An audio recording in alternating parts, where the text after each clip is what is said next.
Kembali di Q&A masih bersama Bapak Cucun, Ketua Pengawas Haji 2025. Nah, tadi sudah ada 3 panelis yang kita kenalkan ya. Siap ya Pak? Kita ke Pak Ade terlebih dahulu yang pertama. Silakan Pak. Tiap tahun haji kita ini menyisakan catatan dan masalah. Tahun 2024, 2024 adalah muncul masalah dan itu sampai kerja serius DPR luar biasa sampai pansus.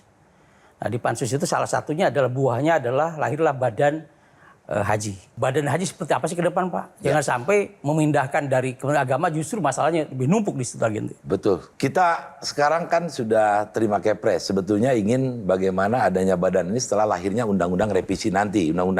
Revisi dari Undang-Undang 8 2019. Tapi Kepres sudah duluan.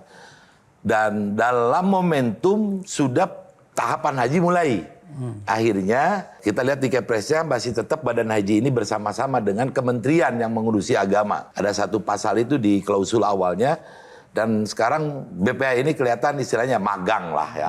Lagi magang. Walaupun salah satu dari BPH bilang sekaligus mengawasi, tugas pengawasan di kami bukan di badan. Kita simultan sambil persiapan haji DPR melakukan pembuatan drafting untuk revisi undang-undang haji ini.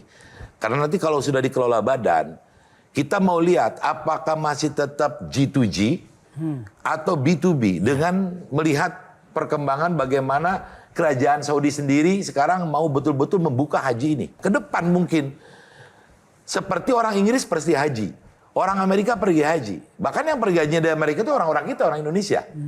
Mereka sudah mandiri, tidak melalui government lagi, tidak melalui pemerintah lagi. Nah kita harus menyiapkan antisipasi ini dalam revisi undang-undang ini. Termasuk problem kemarin. Kita proteksi di sini jangan sampai ada satu pihak bisa menguasai ketika ada tambahan kuota dari pemerintah Saudi. Satu pihak bisa mengelola itu. Kita akan protek dalam undang-undang. Siapa yang berwenang ini? Apakah diserahkan ke pemerintah tetap dibicarakan dengan DPR atau pemerintah full? Sehingga terkontrol kalau dengan DPR. Kemana sih? Kemarin kan sesuai kalau dengan Undang-Undang Haji 8 2019 itu hanya berapa persen ke haji khusus. Tapi yang terjadi kan kemarin melebihi 8% itu. Akhirnya terjadi pansus. Nah makanya revisi Undang-Undang 8 2019 ini sangat penting. Bukan hanya terkait pengelolaan kuota, tetapi penyelenggaraan juga. Termasuk pengelola keuangan hajinya.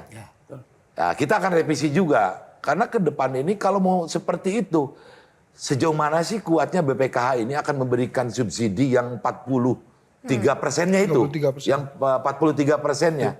Apa akan selama siklus 35 tahun yang antri itu? Ya. Kalau sekarang diberangkatkan, Pak Presiden perintah, berangkatkan orang dengan kuota tambahan dikasih lebih banyak. Kita sudah hitung di DPR ini, bukan hanya di Komisi 8, paling kuat 5 sampai 6 tahun, Pak. Cadangan fiskal untuk menutupi subsidi itu habis. Makanya harus ada pengelolaan keuangan juga sama direvisi. Jelajahi cara baru mendapatkan informasi. Download Metro TV Extend sekarang.